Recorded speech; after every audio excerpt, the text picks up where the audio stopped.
Ladies and gentlethems, welcome back to another Jaking Off show.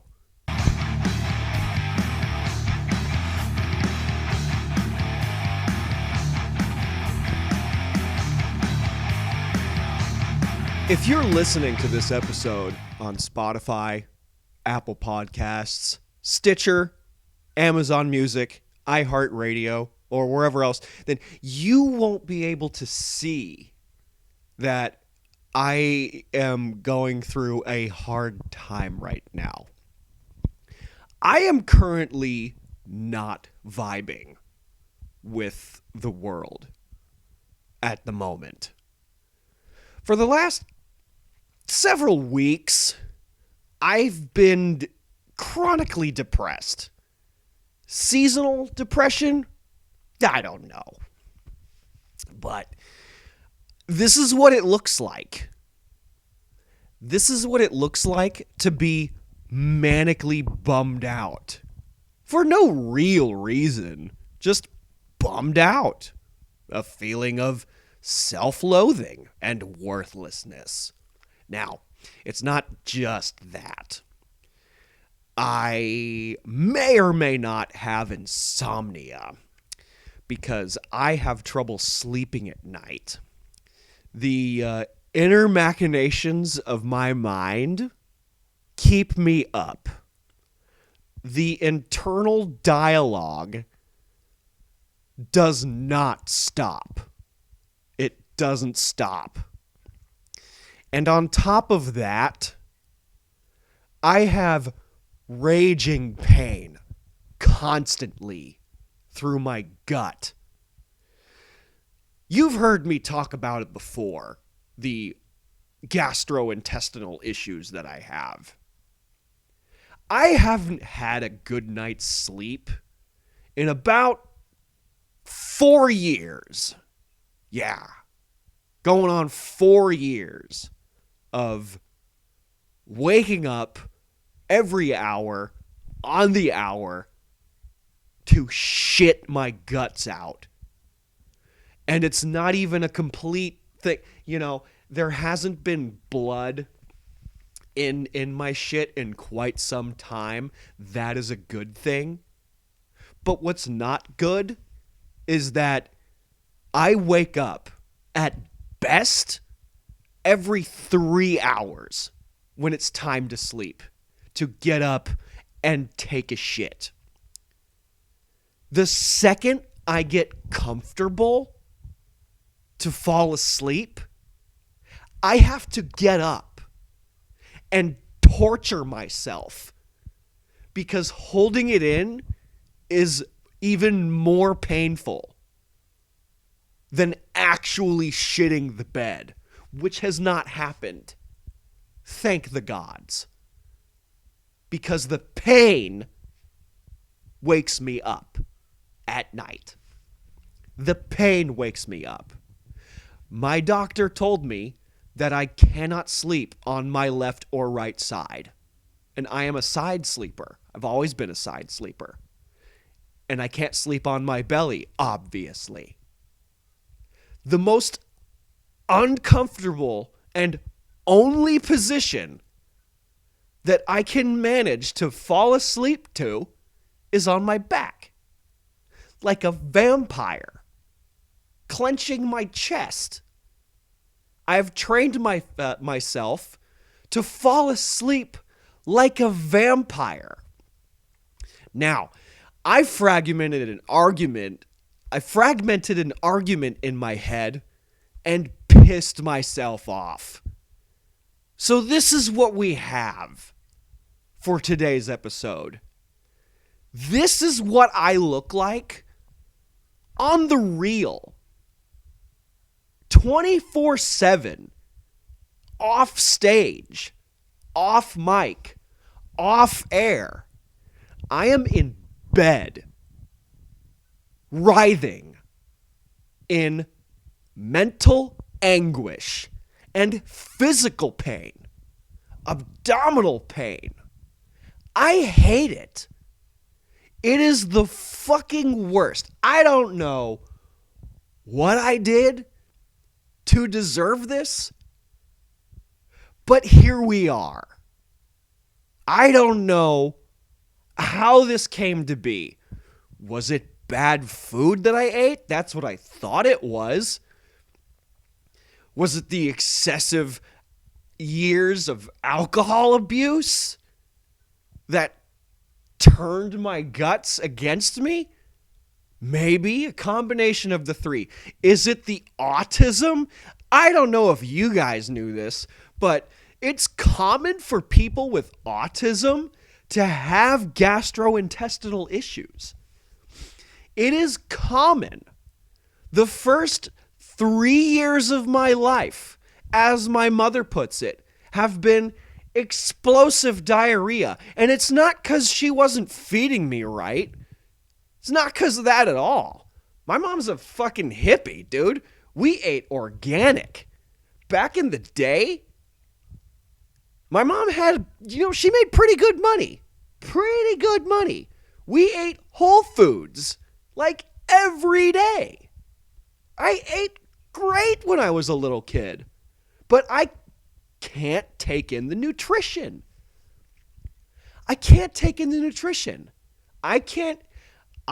eat cheese or dairy. Yogurt's fine.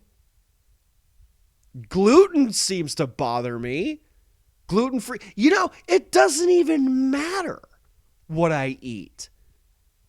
Because everything I eat is not digested. Oh, vegetables? Yeah, vegetables are good for you.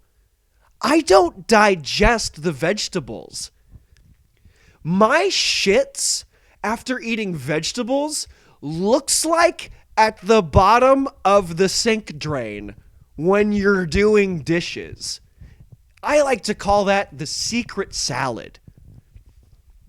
Bits of corn, lettuce, tomato seeds.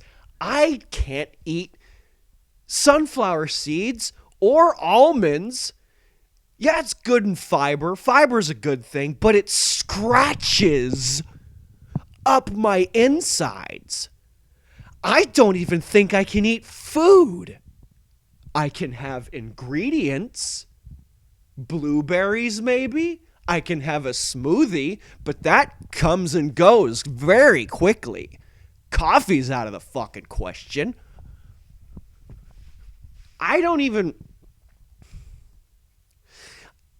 My own dreams. Let's put it this way. I oftentimes, when I am asleep, I'm a very good lucid dreamer. I'm very good at that. I have the ability to fly and control that in my dreams. I have full control. I can fly in my dreams. It's like swimming, and the push accelerates me. I can just think about moving faster through the air. And I can. I can control my landings. I can fly sky high in my dreams. But when the gurgly gurg, bubbly brown blast from the past starts calling, my dreams are immediately interrupted by searching for the toilet. Still asleep. Still in my dreams. While the pain sets in and I start to wake up, I'm still dreaming. I have to then stop what's happening in the dream and find a toilet. I sometimes find myself in my old high school bathroom. I don't know why that image comes to mind, but the high school bathrooms. The high school bathrooms are a picture in my mind, and for some reason, the stalls are not tall enough so I can be seen taking a shit like an animal. And then I wake up and then go to the bathroom and leak out my fucking innards. It's like knives and glass going through me. It's the fucking worst. And I am recording this on the solstice at 5 in the morning because I can't fucking sleep. It was usually, before this, it was just the internal dialogue. You know, the monologue that you have when you find yourself staring at the ceiling in the middle of the night and you can't go to sleep? That was the problem before. And before that, I would invent scenarios in my head. I would invent scenarios in my head where I would be fighting someone. Violent scenarios. Beating the living tar out of someone I don't like. Verbally berating and pounding my fist into the face of someone I don't like. All the things I wish I could have said in the moment of the real argument that happened before. That plays in my head. I even have superpowers in these fake violent scenarios. Why am I thinking these thoughts? I don't know. They're just there. They're there and they exist and I can't shut it off. No amount of weed fixes that for me because it's the same thing, only I'm just high. And when I do fall asleep from, like, let's say a weed coma, I do cook with cannabis oil. That helps a little bit, where I actually sleep a little. But it comes with a price. I am out, knocked out, and I wake myself up in my own dreams because I am so used to waking up in the middle of the night, on the hour, every hour, to shit. The pain has become more tolerable, but it's just forever implanted in my psyche. And what's going to happen next for me in this next step of managing my ulcerative colitis is that I'm going to go to the doctor in a couple of months. I'm going to get my CalFresh health plan back when I move back to California. And I'm going to get another colonoscopy. The one I got last time, thank the gods, was free. And yeah, I'm probably going to have to drink that awful, salty crap that you have to drink, and only chasing it with clear Gatorade and white grape juice. That was the only thing that I could ingest for the 24 hours before the colonoscopy. So what's going to happen? I don't know if it's gotten worse down there. I mean, it feels better sometimes.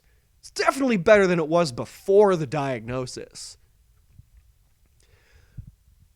But what I fear is going to happen is that the doctor will probably say, we had to remove cancerous polyps from your colon, or there's cancer in your colon and we have to remove it, where you will henceforth have to shit in a bag through a hole in your stomach for the rest of your days, and it will be financially crippling for the rest of my days. Decades of medical debt on top of the student debt that I already owe from college. I won't be able to make enough money to pay rent and whatever monthly charge they would give me. And you know what I'll choose? The sweet embrace of death. Life is not worth living when you're just spending it paying off a debt over something that I have little to no control over. So what we have here is another fake scenario in my head to where I will choose death. That's the booster shot I want. Put me to sleep. Put me to sleep. I don't want to live like this anymore. I can't eat. I can't sleep. I can't be social. It takes every fiber of my being to simply ask someone to be on the podcast and hang out and talk because I'm taking up their time. And a crippling fear in the back of my head is that I have to stop the conversation and go, shit. My strategy to not have that happen is to not eat anything.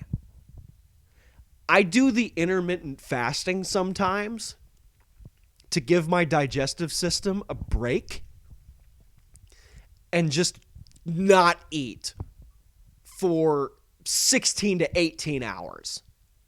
That is the only way that I am not going to the bathroom every 2 to 3 hours.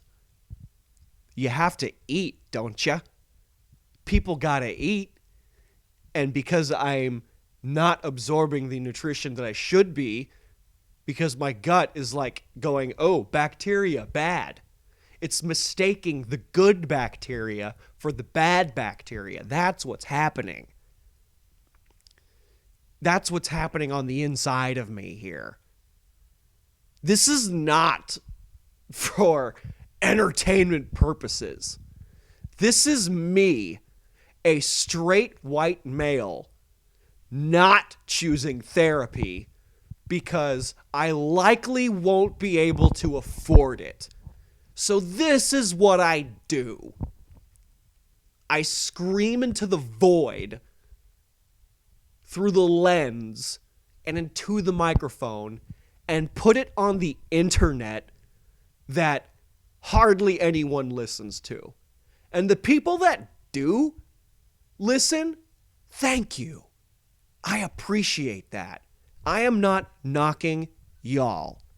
I am not knocking the Patreon homies because you guys give me strength.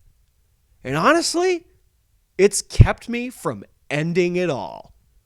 I've spent too much money and too much time investing into a platform where I feel I can express myself in a somewhat satirical fashion about my problems, the problems of the world. I am very angry over many other things that I yield to talk about because some of those things cut too deep and I haven't found the funny yet on some of those things. And if you're a Patreon homie, you'll know what some of those things are on the Jakeoff Sessions Patreon exclusive podcast, where I complain about the stuff that really bothers me. Some of which have gotten episodes deleted because I learned my lesson I learned the lesson to sometimes filter my rage because that cost me my last job. And if you know, you know.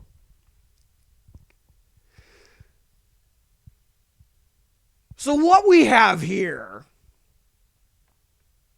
is a rare opportunity for you guys to see what I'm really going through. And I am finding myself absolutely livid over this fucking COVID shit. Let's just talk about the 800-pound unvaccinated gorilla in the room. So I come to find out that venues back home are doing a soft lockdown. There are comedy rooms that have canceled shows because of fear of the Omicron variant. Now, here's what does not make any fucking sense to me at all. In LA County, there is a vaccination mandate where in order to like do stuff, go to restaurants, go to movies, go to the bar, anything really, except for like getting groceries, you gotta be vaccinated. You have to be vaccinated to enter the premises, to enter the business. Now, I understand that. But there are breakthrough infections, and despite being vaccinated to enter said building, even with a mask on, shows get canceled because of fear of spreading the Omicron variant. We were sold the idea of vaccines so we could go back to normal. I guess that's not the case anymore. If the vaccines worked, we wouldn't have this problem. Now, here's the thing. They kind of work. They do prevent serious illness and death. I'll give you brownie points for that. The booster shot is probably helpful. But its effectiveness, so I've read and have been told, the effectiveness wanes over time. Hence the reason for the booster shot. Is it going to be another 6 months before we need a 4th dose? Until the 5th dose, do we start to recommend that our vaccination papers will start to become lengthy, like a CVS receipt. After the 5th dose, the CDC will recommend that you add that to your card and also go back to sanitizing your groceries, like when this first started. So you won't have to worry about a 6th dose. But then we get the 6th dose, and President Oprah Winfrey will yas queen and sashay herself to a mission accomplished propaganda-like thing a la George W. Bush. So we won't need a 7th dose.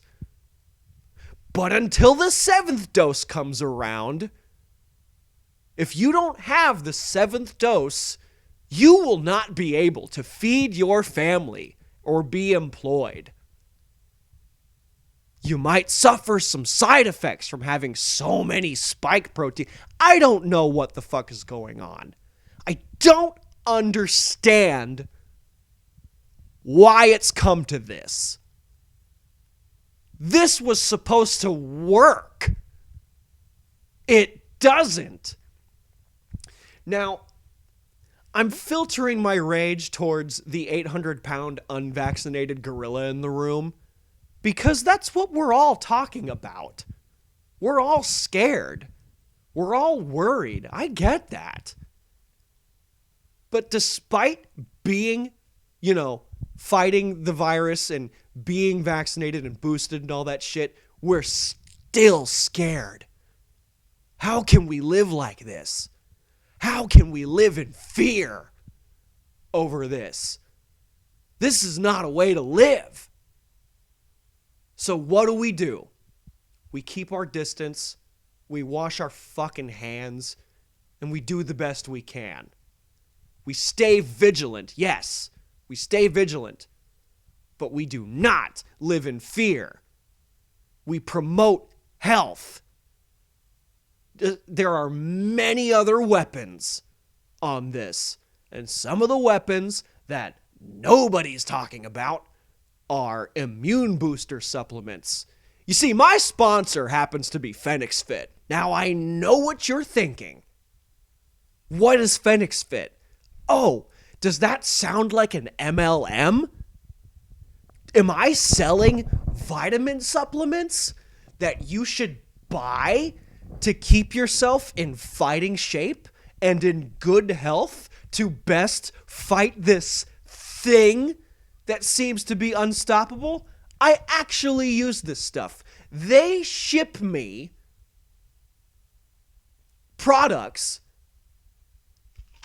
to promote, to get you to buy some of this shit so you can be healthy. And by using promo code JAKEOFF, you'll get 15% off of any order. What can you get? You can get this. If you're listening, it's fucking pills. It is the immune complex, science-driven immune booster with zinc and elderberry to promote a good immune system. Now, my immune system is already attacking itself from the gastrointestinal disease that I found myself roped into. And it honestly helps a little for me.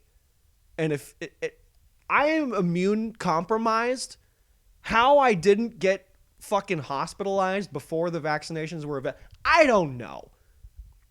But I'm immune compromised. And that stuff, immune complex science-driven immunity booster, helps me get vitamin supplements that I so desperately need.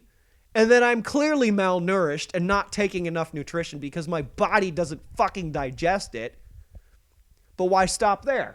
I also have vegan protein. Yeah, vegan protein. Yep. It's the healthiest protein that I can take personally. They have many other different flavors. I know this is like basic bitch vanilla vegan protein that I got, but they've got strawberry dragon fruit and chocolate peanut butter and fucking blueberry muffins, for crying out loud. The shit's good. And if you want to get in shape and take good supplements, this shit rocks, dude. I take this stuff every day. And it helps me a little bit. I don't work out as much as I should, and I have a lot of trouble getting my fighting weight back because of, the colitis that made me lose 35 fucking pounds over a period of 2 weeks. And not in the good way. I'm already skinny. I'm so skinny I have resting rib cage. But this stuff fucking helps, man. And if you're a regular person that's healthy and not having any sort of debilitating IBS, this is good for you. They also have turmeric gummies and krill oil and collagen supplements to help the brain move. And the turmeric gummies are an anti-inflammatory. Now, I haven't restocked on those yet because I haven't been fucking with those, really. They taste kind of weird. But that besides the point. Turmeric is an anti-inflammatory, and they have that stuff. So what you gotta do is go to Fnxfit.com. In the description of this podcast, go to the website, window shop, type in promo code JAKEOFF, get 15% off. You will be helping yourself, and you'll also be helping the podcast. Now, if you don't want to do that, that's fine too. Go ahead. Do something else. But if you don't want to buy that stuff, if you don't want to buy Fnxfit products, but you still want to help the podcast, the show, the skits, the rants, the everything else in between that the Jaking Off Show offers, you can donate as little as $1 a month on patreon.com/JakingOffShow. And you can help me find the strength to do these things despite not having the motivation sometimes. I know it's the seasonal depression, probably, but it's also on top of the regular depression that I have. And sometimes I just don't have it, guys. I just can't do it sometimes. And it's my own lack of confidence. It's my own lack of belief in myself. But that $1 a month gives me strength. Shout out to Chance Del Fuego and Alan Peterson and Elizabeth Mox and Stephen Brogan and Tony Aponte and my mom and Rachel Carlson. Thank you, guys. Thank you, Tina Wapple. Thank you. Thank you, Hannah, for your monthly donations. I don't know if you guys are listening to this, but you guys are the homies, and I love you, and you guys give me strength. It helps fund, I put the money away for to improve equipment or come up with or buy a prop for an idea that I have for a rant or a skit. You get the rants early that then get released on YouTube for the public to see and on my Instagram. You get an exclusive Patreon podcast, the Jake Off Sessions, where I just go off the fucking handle. Unyielding rage. And I'm trying to think of other ways to make the podcast better. Because honestly, I'm fucking nobody. I'm an open micer that thinks that a podcast will help boost my social media or put out content or whatever the fuck. It's fruitless, but I do it anyway. Because it's therapeutic. I do this for the same reason that some women get an OnlyFans. It's for attention. And you know what, man? I'm at a point where I'm just going to post and ghost. It's going to go out there and that's it. Just put it out and leave it alone and then just move on to the next thing. Because I get so enveloped in my analytics. I get the downloads, I look at that stuff and I go, oh, this episode had more than the other one, or this one had less last time. Did I do something wrong? And I overthink, and I think, man, this podcast isn't very good, is it? And it's probably not. Most people don't listen or watch this at all. But the few of you that do, thank you. I really appreciate that. And it's just trudging at this point, where I'm going to look back on this a few years from now and go, man, was I in a dark fucking place in the middle of Oklahoma, of all places. This was not supposed to happen. I'm not supposed to be here. I'm a happy accident. I was never supposed to be here. But I'm making do with what I can. And I mean, if this is a cry for help, I don't know what is. But that's it, man. That's number 97 of the Jaking Off Show. This is what depression looks like. This is what insomnia looks like. This is what being in writhing pain all the time looks like. I hide it well in public. But at the end of the day, I'm just a brooding edgelord that keeps his circle of friends very fucking small. And that's it. Okay, thanks, bye.